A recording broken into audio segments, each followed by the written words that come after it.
Hello everyone, welcome back to Beauty for Ashes. My name is Kashina, and again it's a pleasure and a joy to have each and every one of you here. As you know, my goal on this platform is that through my stories and my testimonies, you're able to ignite your faith and believe the Lord to do exceedingly abundantly all that you can ask, think, or imagine. So again, thank you for liking, thank you for sharing, and thank you for subscribing to the channel. So in this video, I would like to give you a life update. So after so many months, it seemed like forever, my husband is finally home. So cheers to Jesus and cheers to the process. So in this video, I would like to really share what we've been through, what the Lord had to teach me during that time, or had to teach us, essentially, us meaning my husband and I. So I'm going to backtrack a little bit and fill in all my new subscribers about my journey. So please forgive me if you already know the story, but I'm going to be starting over just to give you a quick recap of how this process started. So a few years ago, the Lord gave me a prophetic word that I would meet my husband in 2019. We were expected to get married right away because he was arranging our marriage. And also that on our wedding night, he will gift us, or he will give us a gift, and we will have a son, and we should call him Nathan. So 2019 came, and I met my husband in December of that year. We got married in 2020 in February, and we conceived exactly just as how the Lord said. And my son is currently 4 months. But what the Lord did not tell me was that my husband would have been overseas, right? I met my husband in Jamaica. So for those of you who know, I was born in Jamaica. I was raised in Jamaica. I actually left the island when I was about 16 years old. So I finished high school here in the States. But nevertheless, that is my culture. That is my upbringing. That is where I'm from, and it's just like the most beautiful place ever. So shout out to Jamaica. So I met my husband in Jamaica. We conceived on our wedding night, and of course I had a boy. But what the Lord did not tell me throughout that process was, one, my husband would have been overseas. Again, the Lord did hint that we wouldn't be from the same place, but I thought that maybe he would have been in the outskirts of the city of New York City. So maybe he would have been in Connecticut or Pennsylvania or New Jersey. I just never thought he would have been overseas. So when the Lord gave me all those amazing promises, he strategically left out some important details. And that detail was, I would essentially go through my entire pregnancy, or most of my pregnancy, without my husband by my side, okay? So what the Lord did in his sovereignty was he gave me the ending and the beginning, but he left out those details in the middle, because he knows, the Lord knows me, and he knows that if he told me that I wouldn't have that support, that physical support, I wouldn't have him here, then maybe I would have walked out of his plans, right? Or say no to his plans. But nevertheless, I followed the Lord. We were obedient. We got married. And again, here I was pregnant with no man, with no husband. And I'm like, Lord, I'm not made for this. But nevertheless, I'm going to share with you his immigration story and how we saw the hands of God in a magnificent way. Okay, so let's backtrack to 2020. Found out that I was pregnant. I'm like, okay, we're gonna have this baby in November. And my husband and I were also born in November. So it's like, okay, November, it is going to be on. My husband will be here. He will see his son, his first biological child being born, and it's gonna be amazing. So as the months went by, we noticed that, hey, it's a possibility that he may not make it. And for more details of that story, I encourage you to watch my labor story, because I did go in further details regarding us believing in faith that he would have been here to see the birth of his son. So during that process, we were petitioning with the Jamaican embassy. We were petitioning with the U.S. government, well, USCIS, which stands for United States Citizenship and Immigration Services, hoping to expedite the process. So we sent out an expedite request, and again, they denied it. But of course, you know this because you watched the labor story. So they denied it, and my husband wasn't able to be here to witness the birth of Nathan. The Lord told me before I delivered that, he wanted this journey to just be with me and him, and, he would show up for me and he would be there for me. And I had an amazing birth story and birth testimony, and the Lord did show up. So we were able to get through that. So now is December. I have a newborn. I have an 8-year-old, right? So I have 2 children with no husband, and it was difficult.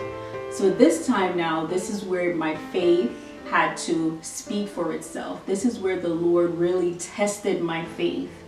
So, I have a newborn, I have a daughter, and I'm like, okay, Lord, I'm not built for this. Like, I feel as if I'm a single parent because I'm following your will. We followed exactly what you wanted us to do, but here I am, a newlywed. My husband is overseas. I have his child, I have my daughter, and it's like I feel like it's just too much responsibility just for one person. I was on maternity leave, and I'm like, you know what? I'm just gonna make the best of the situation. We're gonna see what the Lord has in store for us.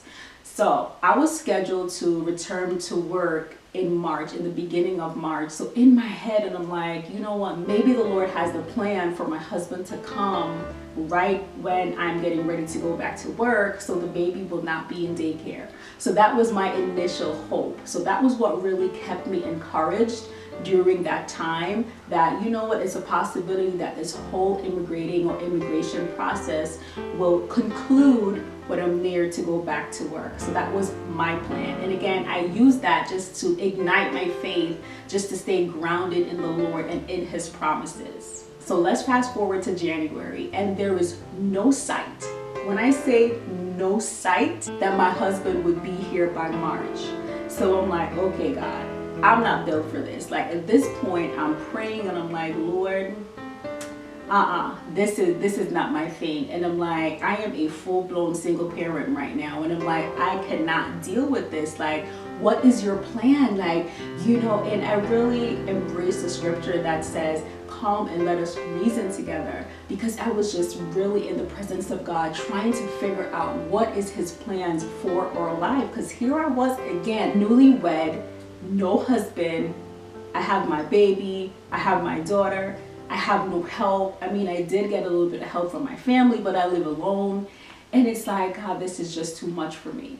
So what I did was, I'm like, okay, I'm going to send another request just to see if they would expedite the case. So remember, we did a request prior, and that was denied. We did a request with the reason that, I wanted my husband to celebrate or to see the birth of Nathan, right? And they said, no, it's not a reason enough. So the reasons that they would grant the expedite is if someone died in your immediate family, or it's an emergency, medical situation, or financial hardship. So I'm looking through the list, and I'm like, I do not qualify for any of these things. I'm going to just send a letter, just an honest felt letter to the Jamaican embassy, because at that point our case was with the Jamaican embassy, who was actually closed. Like, they were not looking at any other cases due to COVID. And I think at that point they were only really looking at expedited cases. So I looked through the list, and I'm like, Lord, no one in my family died. Thank God. And I really don't qualify for any of these approved reasons. So what I did was I just wrote a heartfelt letter, and I said, dear sirs or madam, this is my story. My son is 4 months, and I'm scheduled to return to work in 6 weeks. And, due to COVID, I really would prefer for him to be at home, because I don't think it is safe for him to be in a daycare. So I sent the letter, and I'm like, you know what? It is what it is. Like, I'm pretty sure they're going to deny it, because the reasons were not valid according to their standards and their expectations. Guys, let me tell you, within 2 weeks, and this is now the middle or so of February, I received an email that they agreed to expedite our case. So once I saw that, I'm like, this is God, because there is no way those same people thought that my husband being here for his son's birth is not a reason for him to be here. But they're now saying that, hey, the fact that you don't want your son in daycare is a reason for us to approve this expedite. It didn't make sense to me. So when things doesn't make sense, you know, the hand of God is in it, right? So they approved the expedite. My husband was able to go on his interview. You know, the interview went well. It was a seamless process. I mean, it was just easy. They barely asked any questions. And, you know, things were just moving in such an accelerated way. We know that, okay, this is the Lord's plans. But again, I was still expected to go back to work in 3 weeks. So we were just really praying that the Lord would have made things move even quicker so my husband could be here before I went back to work. So fast forward, I think I'm about a week from work, and at this point we were just waiting for them to update their system for him to drop off his passport so they could do the final processing and he could finally migrate. But guess what? We kept checking, relentless. We were checking for the update maybe 5, 6, 7 times per day, just checking, waiting to see that update, because my hope is that he would have been able to, you know, care for our son just for a few months or maybe 2 or 3 months until the summer came, right? Just to avoid him going in daycare, because really I didn't want him in daycare. I felt like he, you know, was just so used to being held and so used to being cuddled. Daycare was not on the forefront of my mind, and I really expressed that to the Lord that I don't want Nathan to be in a daycare just yet. So a week and a half before I went back to work, you know, I'm checking, I'm clicking, we're checking for the updates. We know they already said yes, you know, everything is well. You know, they were just going to move with the administrative processing on their end, and we just have to wait. And we were just calling and just, you know, trying to rush the process. Maybe a week now before I went back to work, I realized that he's just not gonna make it before I go back. So at this point, I decided to just look at some daycares because I had no other plan. And so as I was filling out the enrollment form for a few daycares, I really heard the Lord say in my spirit that Nathan will not be in a daycare. But I said to myself, okay, if he's not in a daycare, then who is going to have him? Because I'm going back to work next week, which would have been the first week of March. And my husband is not here, and of course I live ways away from my family, so who is going to watch him? I ignored that voice because I'm like, like I can't trust that voice right now. And I was just fully going in panic mode. So I fill out the forms for the daycare, and you know, he was getting ready to enroll. Now, the day before he was to start daycare, my mom called and she said, you know what, I'm gonna take some time from my schedule and I'll watch him for the next week and a half, because I was expected to start work on March 3rd, I think, and that was a Wednesday. So she agreed to watch him for the rest of that week and then the following week. So I'm like, thank you, Lord, thank you, you're amazing, Lord. I'm just blessed right now, like I'm just happy. So I'm just hoping that during that time, you know, he would be here. During that week, you know, again, we were checking the system relentlessly just to see if there were any updates. Nothing. So at this point, I'm like, you know what? It is what it is. Like this whole thing, this whole process, especially towards the end, was just robbing me of my peace, of my sanity. And I know that when you feel, you know, anxiety and unrest enter your heart, it means that you're not trusting. So I decided one morning I'm going to work, because at this point my mom lives in the city, so the agreement was for her to keep him for a week and a half, and I would commute all the way to work, which was an hour and a half one way. So I was commuting close to 3 hours every day, and it was exhausting. I was grateful because he wasn't in daycare, and that was just my biggest concern. March 10th, it was a Wednesday. I think it was 1 week after I returned to work. And I was just driving to work, and I'm just like, Lord, I really don't know what your plans are, but what I know is that I have the faith to wait on what you're doing. And, in that moment, the Lord began to really speak to me about, not trusting him. And what he says specifically was, when did this thing become a Rajay and Kashina thing? And what the Lord meant was, how did this become about me and Roger, in the sense that we're asking the Lord to bless us in this process. We're asking him for favor in this process. So the Lord was like, this was originally my plan, and both of you agreed to my plan. So how do you think I will take you this far and then just leave you here? So at that point, I'm driving to work and I'm just like bawling my eyes out. I'm just like repenting for not trusting, because again, I was just like, slowly but surely my faith was being tested, and it was hard. And at times I just did not know what the Lord's plans were. And what I would want to add was, I found this amazing group on Facebook with people who were from the islands, who were petitioning for their spouse, for their families. And in that group, people who even had their interview before us, they were being held up. So you had people who interviewed last October, last November, people who interviewed in January, and they still did not hear anything. So at that point, I really began to wrestle with my faith, and I'm like, what, maybe the Lord's plans is just not for him to be here anytime soon. I was looking at the process where others were waiting for months, even people who were ahead of us, and they were waiting and nothing, like they just had to wait. So I'm like, how dare I think that this would have happened so quickly when you had so many people before us who were in line waiting for their spouses, waiting for their husbands, waiting for their wives, waiting for their children.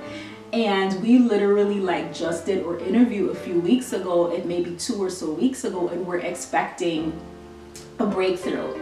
So at that point, I began to wrestle in my faith, and I'm just like, what, this is just crazy, because we're just not sure of the outcome. So again, that morning I'm driving to work, and the Lord again was saying, this is not your thing. This is my plans. This is my purpose. This is something that I have established before you were even born. So you're praying, and you and your husband, you and Roger, you guys are praying, asking me to bless you. And to give you favor, and you guys are praying for my hand. And he was like, this is not a you and Roger thing. This is my thing. This is my plans. And I say my purposes will stand. My word will speak for itself.